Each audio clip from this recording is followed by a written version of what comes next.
नमस्कार, इस वक्त आप देख रहे हैं इंडिया 24/7 लाइव टीवी। मैं हूं आपके साथ मधुमिता।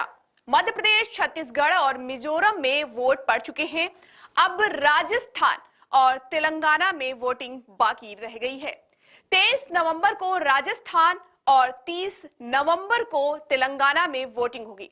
इन दोनों राज्यों में अब बीजेपी यूपी के मुख्यमंत्री योगी आदित्यनाथ की पिच पर खुलकर खेल रही है।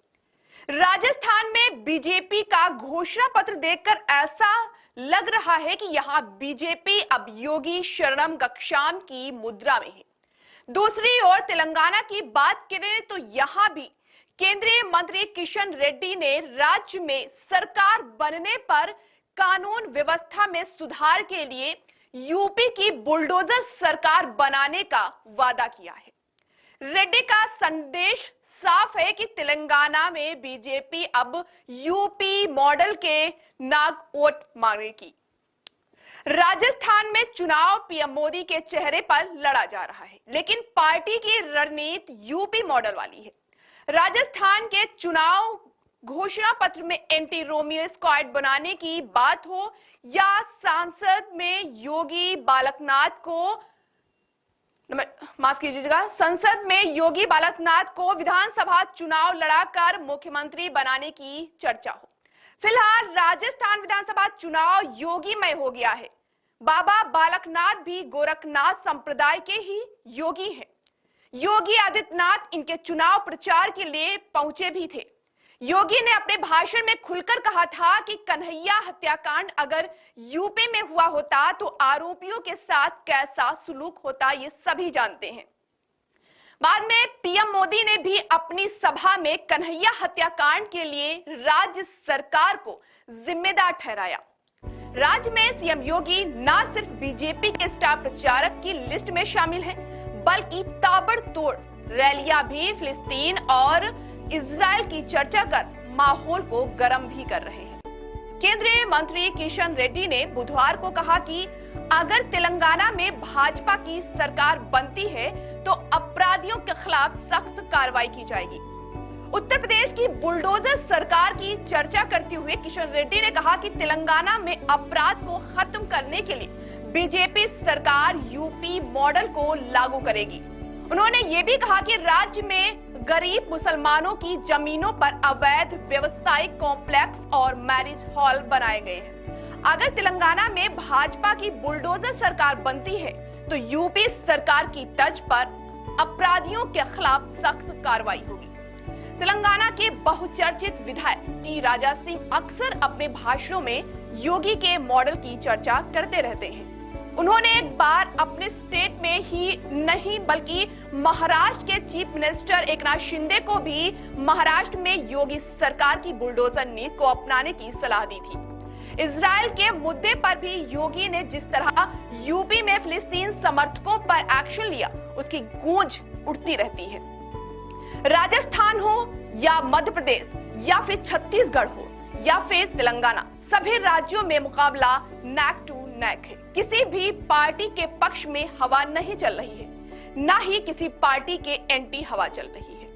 मामला सीधे सीधे 50-50 का है। दरअसल कांग्रेस और बीजेपी दोनों ही पार्टियों ने करीब करीब एक ही जैसी लुभावनी स्कीमों का वादा किया है। महिलाओं के लिए, बेरोजगारी के लिए, छात्र छात्राओं के लिए, दोनों तरफ से एक जैसे ही वादे किए गए हैं। अब अगर ऐसा इन वादों से इतर जनता को लुभाने के लिए कुछ करना है तो योगी मॉडल से अलग बीजेपी के लिए कुछ और हो ही नहीं सकता। वरिष्ठ पत्रकार विनोद शर्मा ने कहा कि कानून व्यवस्था को लेकर पंजाब, हरियाणा, महाराष्ट्र या बंगाल सभी स्टेट की जनता योगी मॉडल का जिक्र कर रही है। जब भी किसी स्टेट में बड़ी घटना होती है तो जनता की आवाज आती है कि योगी सरकार होती तो आरोपियों का ऐसा हस्ल होता। उन्होंने आगे कहा कि योगी मॉडल की चर्चा करके बीजेपी कांग्रेस से महत्वपूर्ण बढ़त ले सकती है। योगी मॉडल की चर्चा केवल बीजेपी शासित राज्यों में ही नहीं होती, बल्कि यूं कहें कि जिन राज्यों में बीजेपी की सरकार नहीं है उन राज्यों में भी योगी मॉडल लागू होने की चर्चा आज हो रही है। तो ये अतिशयोक्त नहीं होगा। पंजाब में सिद्धू मूसेवाला की हत्या के बाद उनके पिता ने कहा था कि पंजाब में योगी सरकार होती तो उनके बेटे के हत्यारे ये खुलेआम नहीं घूम रहे होते। बिहार और हरियाणा सरकार में शामिल मंत्री और विधायक खुलकर राज्य में योगी सरकार की बुलडोजर नीति की वकालत कर चुके हैं। आरोपियों के नाम और फोटो चौराहों पर लगाने, दंगों और आगजनी में सरकारी संपत्ति का नुकसान करने वालों से वसूली जैसे योगी सरकार के तौर तरीकों को लागू करने की मांग अब उठ रही है। राज्यों में हो चुकी हरियाणा में नूह कांड के बाद तो वहां की जनता प्रदेश में योगी मॉडल लागू करने के लिए सड़कों पर उतर चुकी है। योगी मॉडल को देश में पसंद किया जा रहा है। बता दें कि इसी साल अगस्त में गुरुग्राम में महापंचायत हुई। इस बैठक में हरियाणा में योगी मॉडल लागू करने की मांग की गई। गुरुग्राम की पंचायत में वकील कुलभूषण भारद्वाज ने यह भी कहा था कि हमें खट्टर जैसा मुख्यमंत्री नहीं चाहिए, हमें योगी आदित्यनाथ जैसा मुख्यमंत्री चाहिए। अगर ये नहीं हो सकता तो मेवात को यूपी में शामिल कर योगी जी देख लेंगे। पंचायत में मौजूद कई सरपंचों ने यह भी कहा था कि मनोहर लाल खट्टर से ज्यादा बेहतर योगी आदित्यनाथ हैं, जो दबंगइयों पर तुरंत एक्शन लेते हैं। सरपंचों ने कहा कि यूपी में हिंदू संगठनों द्वारा जो शोभा यात्रा निकाली जाती है तो उनकी पूरी सुरक्षा की जिम्मेदारी योगी आदित्यनाथ जी खुद लेते हैं। महापंचायत में यह भी कहा गया कि शोभा यात्रा पर हमला करने वाले आरोपियों के खिलाफ बुलडोजर एक्शन सबसे पहले अगर किसी सरकार ने लेना शुरू किया तो वो उत्तर प्रदेश के योगी आदित्यनाथ की सरकार थी, और इसी मॉडल को अपनाते हुए मध्य प्रदेश के मुख्यमंत्री शिवराज सिंह चौहान ने भी अपनाया था। तो योगी आदित्यनाथ की चर्चा न सिर्फ उत्तर प्रदेश में है बल्कि पूरे देश में है। सभी राज्यों में योगी मॉडल की मांग उठ रही है। तो अभी फिलहाल 23 नवंबर और 30 नवंबर को चुनाव होने हैं राजस्थान और तेलंगाना में।